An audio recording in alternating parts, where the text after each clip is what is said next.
Ecco, direttore, non ci aspettavamo questa sgradita sorpresa di avere il coronavirus così vicino alle nostre case, alle nostre famiglie. Oggi c'è stato questo incontro, l'unità di crisi, è stato parecchio movimentato. Quali sono le criticità in questo momento? Sì, alla luce della novità di ieri di 2 casi riconosciuti di coronavirus nella bassa padovana, a Vo Euganeo in particolare, ricoverati all'ospedale di Schiavonia, ecco, alla luce di questo oggi abbiamo fatto un incontro tra l'unità di crisi dell'azienda ULS 5, la prefettura, la questura, l'ordine dei medici per analizzare, per una prima analisi della situazione, quali sono le conseguenze che potranno esserci rispetto appunto a quanto accaduto e quali misure eventualmente andare ad implementare.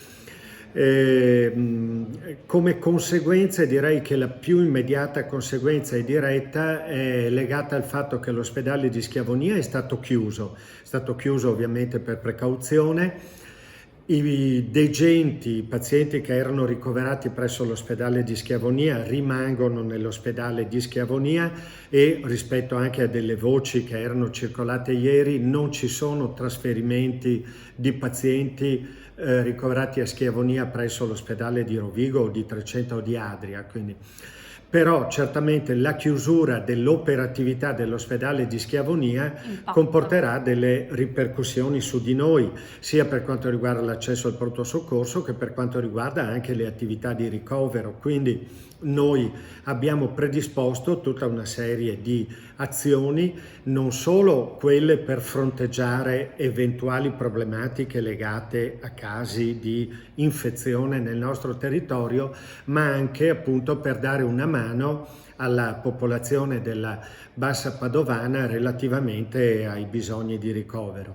È indubbio che ci sarà qualche disagio anche per i nostri utenti, nel senso che questo ulteriore lavoro, soprattutto per la parte di degenza e anche per il pronto soccorso, comporterà qualche disagio, comporterà magari che la necessità di mettere a disposizione posti letto per ricoveri di persone provenienti dall'area di Schiavonia determini anche che qualche intervento programmato in elezione possa anche saltare, ma è chiaro che in questo momento la priorità diventa questa. Di fronte alla chiusura di Schiavonia, garantire chiaramente gli eventuali ricoveri o le eventuali prestazioni necessarie per quella fetta di popolazione. Ci sono casi sospetti anche a Rovigo? Sappiamo che il numero 1500 è preso d'assalto in questo momento. In questo momento non ci sono casi sospetti per quanto riguarda Rovigo, il territorio polesano in generale, non li abbiamo. È chiaro che l'allerta è massima e difatti questa riunione dell'unità di crisi aziendale con prefettura, questura, l'ordine dei medici aveva proprio questo scopo, cioè capire quali misure mettere in campo. Al momento, in attesa soprattutto, e lo sottolineo, delle indicazioni operative che arriveranno dall'unità di crisi della regione riunita alle 11 di oggi e che quindi diranno a tutte le ULSS quali sono le azioni che si devono compiere, abbiamo ribadito quelli che sono gli interventi che vanno attuati, i comportamenti che vanno attuati proprio per garantire il massimo livello di allerta e di sicurezza. Non c'è nessuna sottovalutazione della situazione, massima allerta da parte nostra, come ovviamente da parte della prefettura, della questura, da parte di tutti. Però ecco, anche importante evitare situazioni di confusione o situazioni di anarchia, di decisioni improvvisate, perché ciò di cui non abbiamo bisogno in questo momento è la confusione, è la massima sinergia fra tutti i vari attori e enti. Quindi Quali sono... Attualmente i tamponi a chi vengono eseguiti? Ecco, quali sono le indicazioni che sono state ribadite, quindi non ci sono elementi di grossolana novità, ma cosa è stato ribadito? Allora, tenendo presente ecco un aspetto, perché abbiamo ricevuto parecchie telefonate anche noi, oltre il 1500 telefonate da parte dei cittadini, di persone insomma preoccupate. Allora, i polesani, i cittadini residenti in Polesine che lavorano presso l'ospedale di Schiavonia hanno già un percorso predisposto da parte dell'azienda ULSS 6 Euganea per quanto riguarda le valutazioni e gli approfondimenti, quindi saranno tutti soggetti all'esecuzione del tampone e a seconda del risultato o andranno in isolamento domiciliare per 14 giorni oppure verranno ricoverati se il tampone fosse positivo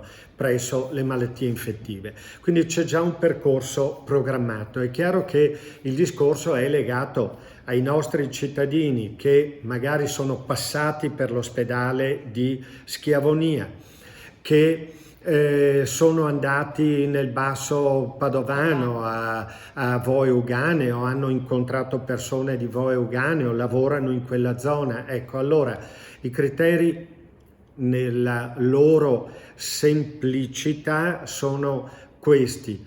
Quindi criterio epidemiologico è diventato, oltre all'intera Cina, è diventato quindi la zona di Vo Euganeo, la zona di Dolo, perché la notizia di oggi è che c'è un terzo caso nell'area di Dolo, e la zona dell'Odigiano. Quindi persone provenienti da quel territorio che presentano una sintomatologia, che presentano modesti segni, verranno sottoposti al tampone. In caso di tampone negativo, quindi proseguiranno un isolamento domiciliare e sorveglianza attiva. In caso di positività entreranno in un percorso chiaramente sanitario e ospedaliero. Persone non sintomatiche, cioè che non hanno nessun sintomo ma che hanno il criterio epidemiologico, cioè che sono state a Vo, che hanno incontrato una persona che ha frequentato i luoghi di Vo dove può essere iniziato il contagio. Ecco, quindi persone che non hanno nessun sintomo ma sono state in contatto con le aree a rischio. Ecco, per queste persone è indicato l'isolamento domiciliare per 14 giorni e la sorveglianza attiva. Poi al minimo problema ovviamente cambiano le azioni e si interviene. Questo proprio perché noi dobbiamo anche razionalizzare il nostro intervento e la nostra azione, quindi si va appunto con il criterio cosiddetto dei cerchi concentrici, quindi partendo dalle situazioni potenzialmente più a rischio, quindi la presenza di sintomatologia oltre al criterio epidemiologico, al solo criterio epidemiologico. Ma vista la sorpresa, diciamo, di questo avvicinarsi del coronavirus nella nostra zona, c'è un problema di approvvigionamento dei tamponi? No, non ci sono problemi, o meglio, ogni azienda ULSS ha nella sua dotazione questi bastoncini, perché parliamo di tamponi e parliamo di una cosa molto semplice, è un bastoncino che poi viene contenuto in un contenitore, un tubetto con un terreno di coltura. Ecco, quindi è un presidio semplice che abbiamo a disposizione. È chiaro che dipende dalla numerosità dei tamponi che devono essere eseguiti. Comunque abbiamo già attivato il nostro provveditorato per aumentare le scorte per quanto riguarda questo presidio, come pure per quanto riguarda anche i dispositivi di protezione che adesso andremo a distribuire anche ai medici di medicina generale, alla guardia medica, insomma a chiunque può avere momenti di contatto e di confronto, ecco, con le persone. Quindi come dicevo siamo pronti, siamo attrezzati, ecco, per gestire quello che può evolvere. Questa emergenza. Invece le chiedo, è stato annullato il carnevale di Lendinara, è stato annullato il carnevale di Lusia, il sindaco di Lendinara ha chiuso le scuole fino al 1° marzo. Queste decisioni allarmano ancora di più ovviamente la cittadinanza. Sono decisioni che, discutendone appunto nell'incontro di stamane con la prefettura, la questura, l'ordine dei medici, oltre all'unità di crisi aziendale, e i rappresentanti dei sindaci. Chiedo scusa che forse prima non ho citato i rappresentanti dei sindaci, c'era il presidente della conferenza dei sindaci, il signor Franco Vitale, il sindaco di Rovigo. Dicevo, ecco, queste sono iniziative che sono state prese spontaneamente, autonomamente da alcuni sindaci, mentre l'indicazione che sarebbe emersa dall'incontro di oggi è quello di attendere prima di prendere iniziative anche così importanti anche perché impattano sulla psicologia, ecco, che è chiaro, è umano, è comprensibile che in questo momento il livello di preoccupazione sia molto alto da parte dei nostri cittadini, perché Voi Euganeo, insomma, e Schiavonia sono a un tiro di schioppo da noi, è ovvio, è comprensibilissimo, però bisogna anche cercare di coniugare quelli che sono i sentimenti di preoccupazione, l'elemento emozionale, con quelli che sono anche gli elementi conoscitivi, scientifici, i dati che abbiamo a disposizione. Per essere chiari, diciamo, in posti affollati all'aperto si rischia, non si rischia, giusto per dare un'informazione? No, non c'è. Allora, il luogo pur affollato ma all'aperto non è a rischio, cioè è molto meno rischioso rispetto ad altri luoghi chiusi. È chiaro che il rischio è ovviamente definito dalla presenza di un potenziale portatore del virus. Difatti uno dei punti che sono stati sottolineati in questo incontro, una indicazione che verrà riassunta anche in un comunicato che daremo alla stampa, proprio per una questione di corretta informazione, è quello di consigliare i sindaci, i vari enti a non prendere iniziative spontanee, o perlomeno di attendere l'incontro che ci sarà domani in prefettura, indetto dal prefetto di Rovigo, incontro al quale parteciperanno le forze dell'ordine, parteciperanno i vigili del fuoco, sono invitati tutti i sindaci, è invitata anche l'azienda ULSS, 5, quindi in quella sede verranno eventualmente prese delle decisioni rispetto ai temi, diciamo, dell'ordine e della sicurezza pubblica.